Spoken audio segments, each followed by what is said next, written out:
નમસ્કાર વિદ્યાર્થી મિત્રો, આજે આપણે વાહક અને અવાહક પદાર્થો તથા પદાર્થને વીજભારિત કરવાની રીત વિશે સમજીશું.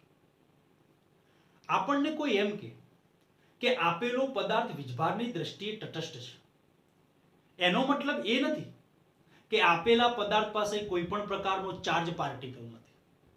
પદાર્થ પાસે ચાર્જ પાર્ટિકલ તો છે, પરંતુ પોઝિટિવ ચાર્જ પાર્ટિકલ અને નેગેટિવ ચાર્જ પાર્ટિકલની સંખ્યા એક સમાન છે. આમ પોઝિટિવ અને નેગેટિવ ચાર્જ પાર્ટિકલની સંખ્યા એક સમાન હોવાના લીધે આપણે કહીએ છીએ કે આપેલો પદાર્થ વીજભારની દ્રષ્ટિએ તટસ્થ છે અથવા તો એ પદાર્થ પરનો નેટ ચાર્જ 0 છે. આપણી પાસે એક ન્યુટ્રલ એટમ છે. તમે જોઈ શકો છો કે ન્યુટ્રલ એટમ પાસે 4 પ્રોટોન છે અને 4 ઇલેક્ટ્રોન છે.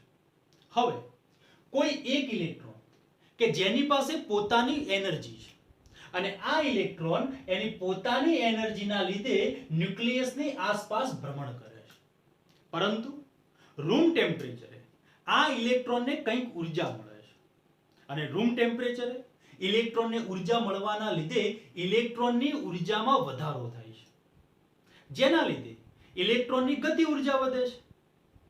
મતલબ આપણે એવું કહી શકીએ કે ઇલેક્ટ્રોન જે છે એ ઇલેક્ટ્રોનની વેલોસિટી વધે છે. તો આ ઇલેક્ટ્રોન રૂમ ટેમ્પરેચર એને ઉર્જા મળી, ઉર્જા મળવાના લીધે આની વેલોસિટીમાં વધારો થયો, જેના લીધે આ ઇલેક્ટ્રોન જે છે એ ઇલેક્ટ્રોન હવે ન્યુક્લિયસના બંધનમાંથી મુક્ત થશે અને ન્યુક્લિયસના બંધનમાંથી છટકે છે, એના બંધનમાંથી મુક્ત થાય છે. એટલા માટે આ ઇલેક્ટ્રોનને આપણે ફ્રી ઇલેક્ટ્રોન તરીકે ઓળખીએ છીએ. તો એવા દ્રવ્યો કે જે દ્રવ્યો પાસે આવા મુક્ત ઇલેક્ટ્રોન હાજર છે અને આ મુક્ત ઇલેક્ટ્રોન દ્રવ્યમાં સરળતાથી ગતિ કરી શકે, એવા દ્રવ્યો કે જે દ્રવ્યો પોતાનામાંથી મુક્ત ઇલેક્ટ્રોનને પસાર થવા દે છે, તો આવા દ્રવ્યોને આપણે વાહક પદાર્થો તરીકે અથવા તો સુવાહક પદાર્થો તરીકે ઓળખીશું. દાખલા તરીકે માનવ શરીર, પ્રાણી શરીર, ધાતુઓ, પૃથ્વી વગેરે. અવાહક પદાર્થ, અવાહક પદાર્થોમાં ધાતુ પદાર્થો કરતા વિપરીત પરિસ્થિતિ. જેમ ધાતુ પદાર્થો પાસે મુક્ત ઇલેક્ટ્રોનની હાજરી છે, એમ અવાહક પદાર્થો પાસે મુક્ત ઇલેક્ટ્રોનની હાજરી નથી. અવાહક પદાર્થોમાં મુક્ત ઇલેક્ટ્રોન ગેરહાજર છે. અવાહક પદાર્થોમાં ઇલેક્ટ્રોનને રૂમ ટેમ્પરેચરે ઉર્જા મળે તો છે, પરંતુ એ ઇલેક્ટ્રોન જે છે એ ઇલેક્ટ્રોન ન્યુક્લિયસના બંધનમાંથી છટકી શકતો નથી, એ ઇલેક્ટ્રોન ન્યુક્લિયસના બંધનમાંથી મુક્ત થઈ શકતો નથી. એટલા માટે અવાહક પદાર્થો પાસે મુક્ત ઇલેક્ટ્રોનની ગેરહાજરી છે. તો એવા દ્રવ્યો કે જે દ્રવ્યો પોતાનામાંથી મુક્ત ઇલેક્ટ્રોનને પસાર થવા દેતા નથી, તો એવા દ્રવ્યોને આપણે અવાહક પદાર્થો તરીકે ઓળખીશું. દાખલા તરીકે કાચ, પ્લાસ્ટિક, રબર, લાકડું, નાયલોન વગેરે. વિદ્યાર્થીઓ, મારી પાસે એક ધાતુનો સળિયો છે અને આ સળિયાને હાથમાં પકડેલો છે. હવે આ ધાતુના સળિયાને જ્યારે ઊનના કાપડ ઉપર ઘસવામાં આવે ત્યારે આ ધાતુનો સળિયો જે છે એ કોઈ પણ પ્રકારનો ચાર્જ ધારણ કરતો નથી. કેમ? કારણ કે જ્યારે તમે ધાતુના સળિયાને હાથમાં પકડેલો છે અને તમે જાણો છો કે માનવ શરીર એ વિદ્યુતનું સુવાહક છે. હવે જ્યારે તમે ધાતુના સળિયાને ઊનના કાપડ ઉપર ઘસો છો ત્યારે ધાતુના સળિયા ઉપર જમા થતો વીજભાર એ માનવ શરીર દ્વારા ગ્રાઉન્ડ થઈ જાય છે. પરંતુ એ જ ધાતુના સળિયાને જ્યારે તમે પ્લાસ્ટિક કે રબરના હાથા વડે પકડો અને ત્યારબાદ એ ધાતુના સળિયાને તમે ઊનના કાપડ સાથે ઘસશો તો તમે જો તો તમને એ ધાતુના સળિયા ઉપર વીજભાર જમા થયેલો જોવા દેખાશે. વિદ્યાર્થીઓ, કોઈ પણ વાહક પદાર્થની સપાટી ઉપર જ્યારે વીજભારને સ્થાનાંતરિત કરવામાં આવે તો એ વીજભાર વાહક પદાર્થની સપાટી ઉપર વિતરિત થાય છે, પરંતુ અવાહક પદાર્થ ઉપર જ્યારે વીજભારને આપવામાં આવે તો એ વીજભાર અવાહકની સપાટી ઉપર જે તે જગ્યાએ સ્થિર રહે છે, એ અવાહક પદાર્થની સપાટી ઉપર વિતરિત થતો નથી. તમે પછીના લેક્ચરમાં વિદ્યુતભારના ક્વોન્ટમીકરણનો ટોપિક જોશું. અને આ ટોપિકની અંદર તમે જોશો કે કોઈ પણ પદાર્થ પરનો જો તમારે વીજભાર ગણવો હોય તો એના માટેનું સૂત્ર છે Q = Ne. જ્યાં Q એટલે પદાર્થ પરનો વીજભાર, n મતલબ નંબર ઓફ ચાર્જ પાર્ટિકલ્સ, અને આ નંબર ઓફ ચાર્જ પાર્ટિકલ જે છે એ હંમેશા પૂર્ણ સંખ્યામાં +or-1 +or-2 +or-3, અને E એટલે મૂળભૂત વીજભાર જેની વેલ્યુ છે 1.6 × 10⁻⁻19 કુલમ. તો Q = Ne સૂત્ર ઉપરથી તમે કોઈ પણ પદાર્થ પરનો વીજભાર સરળતાથી ગણી શકો. માની લો કે હું એમ કહું કે મારી પાસે એક એવો પદાર્થ છે કે જેની પાસે પ્રોટોનની સંખ્યા 5 છે, તો એ પદાર્થ ઉપરનો વીજભાર Q = Ne સૂત્ર અનુસાર n એટલે નંબર ઓફ ચાર્જ પાર્ટિકલ્સ, પ્રોટોનની સંખ્યા 5 છે તો કુલ વીજભાર Q = +5, n = 5, E એટલે મૂળભૂત વીજભાર.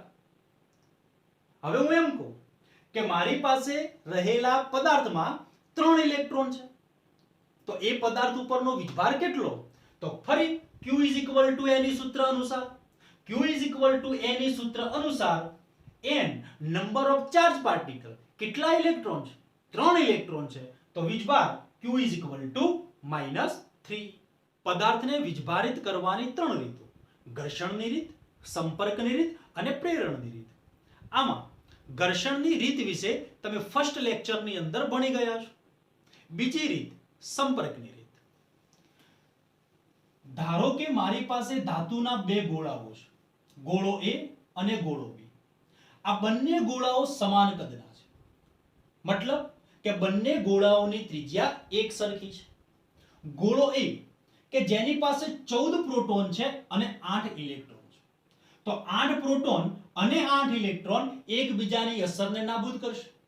તો ધાતુના એ ગોળા પાસે 6 પ્રોટોન વધે, તો ધાતુના એ ગોળા પરનો કુલ વીજભાર Q = Ne સૂત્ર અનુસાર Q1 = +6 × E. આનો મતલબ કે ધાતુનો એ ગોળો જે છે એ ધાતુનો એ ગોળો ધન વીજભારિત છે. B ગોળો કે જેની પાસે 6 પ્રોટોન છે અને 6 ઇલેક્ટ્રોન છે, આનો મતલબ કે ધાતુના B ગોળા પરનો વીજભાર Q2 = 0.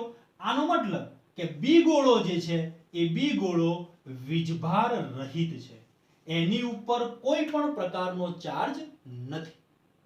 હવે આપણે આ B ગોળો જે વીજભાર રહિત છે એને આપણે ચાર્જ કરવો છે. તો બંને ગોળાઓને એકબીજાની સાથે સંપર્કમાં લાવો, બંને ગોળાઓને એકબીજાની સાથે ટચ કરો. જ્યારે બંને ગોળાઓને એકબીજાની સાથે સંપર્કમાં લાવવામાં આવે, અથવા તો હું એમ કહું કે બંને ગોળાઓને એક સુવાહક તારથી જોડી દેવામાં આવે, તમે જાણો છો કે સુવાહક એ પોતાનામાંથી મુક્ત ઇલેક્ટ્રોનને પસાર થવા દે છે.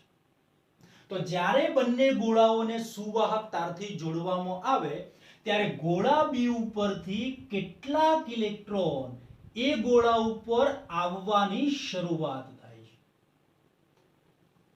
અને જ્યારે B ગોળા ઉપરથી ઇલેક્ટ્રોન એ ગોળા ઉપર ટ્રાન્સફર થશે ત્યારે એ ગોળાનો વીજભાર જે છે એ વીજભાર ઘટતો જશે, અને B ગોળો જે છે એ B ગોળામાં ધન વીજભાર બનવાની શરૂઆત થશે.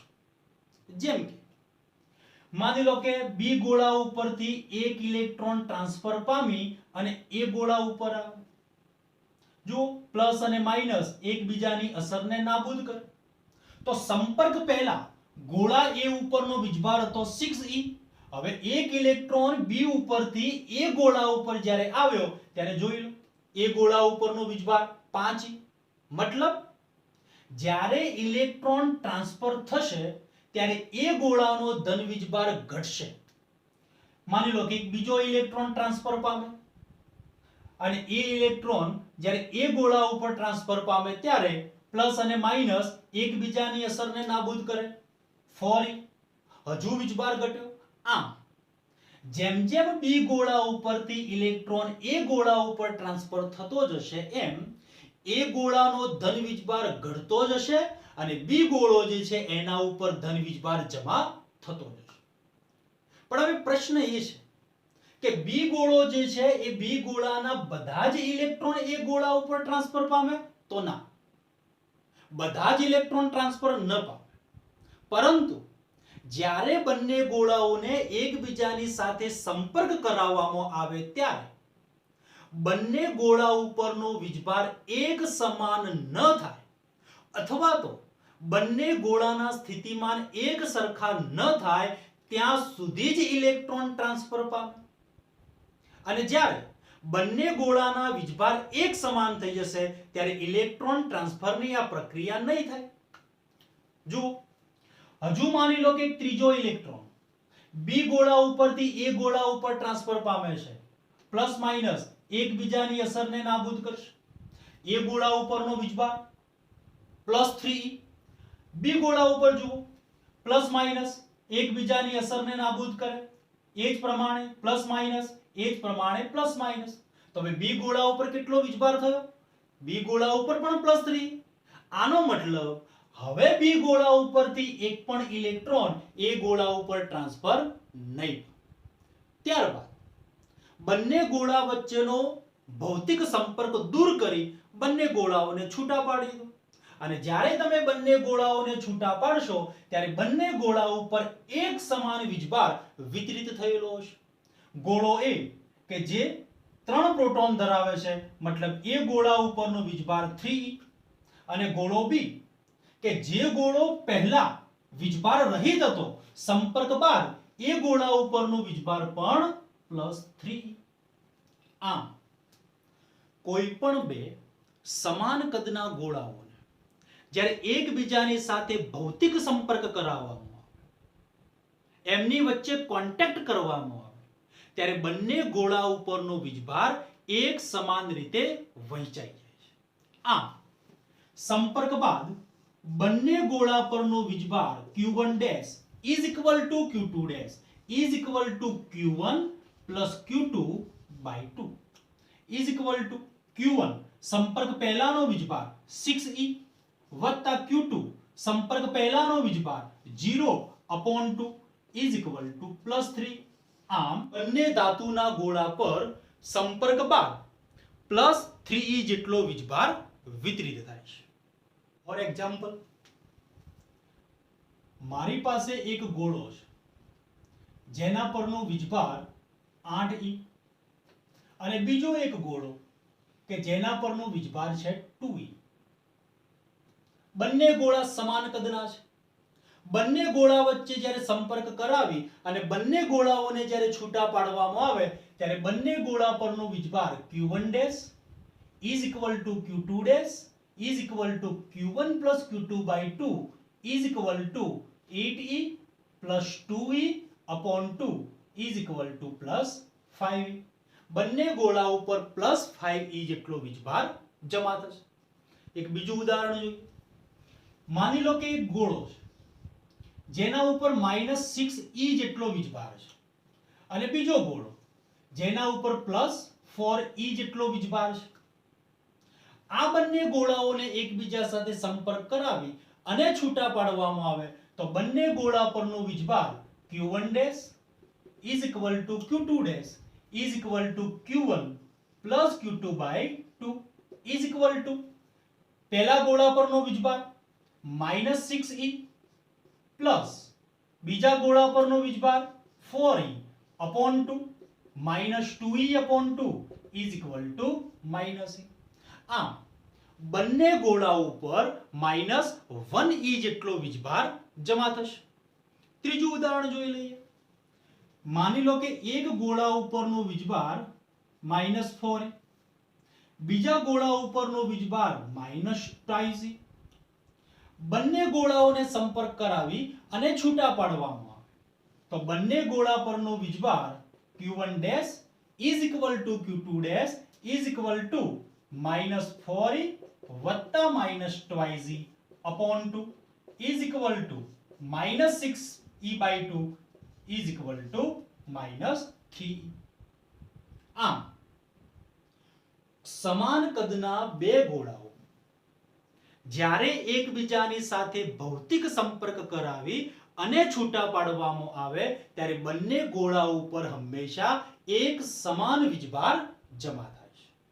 હવે જો આપણી પાસે અસમાન કદના ગોળાઓ હોય, મતલબ કે એવા બે ગોળાઓ કે જેમની ત્રિજ્યાઓ એક સમાન નથી અને આવા બે ગોળાઓને જ્યારે એકબીજાની સાથે ભૌતિક સંપર્ક કરાવી અને છૂટા પાડવામાં આવે તો બંને ગોળાઓ ઉપર એક સમાન વીજભાર વિતરિત થતો નથી। બંને ગોળાઓ ઉપર વિતરિત થતો વીજભાર જુદો જુદો। જે ગોળો કદમાં મોટો છે એની ઉપર વધુ વીજભાર જમા થાય અને જે ગોળો કદમાં નાનો છે એની ઉપર ઓછો વીજભાર જમા થાય। તો આવા અસમાન કદના બે ગોળાઓને એકબીજાની સાથે સંપર્ક કરાવી અને છૂટા પાડવામાં આવે તો બંને ગોળાઓ ઉપર જમા થતો વીજભાર શોધવા માટેનું સૂત્ર Q1' એક ગોળા ઉપરનો વીજભાર is equal to Q R1 upon R1 plus R2, જ્યાં Q is equal to સંપર્ક પહેલા બંને ગોળા પરનો કુલ વીજભાર। જો ઋણ વીજભાર હોય તો ઋણ નિશાની ધ્યાનમાં લેવી। બીજા ગોળા પરનો વીજભાર Q2' is equal to Q R2 upon R1 plus R2 અથવા તો કેપિટલ Q minus Q1'। તો આ બંને સૂત્રોની મદદથી અસમાન કદના ગોળાઓને જ્યારે સંપર્ક કરાવી અને છૂટા પાડવામાં આવે તો બંને ગોળા ઉપરનો વીજભાર તમે ગણી શકો। ફોર એક્ઝામ્પલ, મારી પાસે બે અસમાન કદના ગોળા છે। એક ગોળાની ત્રિજ્યા 4 સેન્ટીમીટર અને એના ઉપરનો વીજભાર 20 માઇક્રોકુલમ। બીજો ગોળો કે જેની ત્રિજ્યા 12 સેન્ટીમીટર છે અને એના ઉપરનો વીજભાર 4 માઇક્રોકુલમ છે। તો સંપર્ક કરાવ્યા બાદ આ બંને ગોળા ઉપર કેટલો વીજભાર જમા થશે? તો capital Q is equal to Q1 plus Q2 is equal to 20 plus 4 is equal to 24 માઇક્રોકુલમ। સંપર્ક બાદ પહેલા ગોળાનો વીજભાર Q1' is equal to QR1 upon R1 plus R2 is equal to capital Q 24 into R1 4 centimeter upon R1 plus R2 is equal to plus 6 માઇક્રોકુલમ। અને બીજા ગોળા પરનો વીજભાર Q2' is equal to Q minus Q1' is equal to Q minus Q1' is equal to 24 minus 6 is equal to plus 18 માઇક્રોકુલમ। આ સંપર્ક બાદ પહેલા ગોળા ઉપર 6 માઇક્રોકુલમ અને બીજા ગોળા ઉપર 18 માઇક્રોકુલમ જેટલો વીજભાર જમા થશે। હવે ચાર્જિંગ બાય ઇન્ડક્શન પ્રેરણની રીત।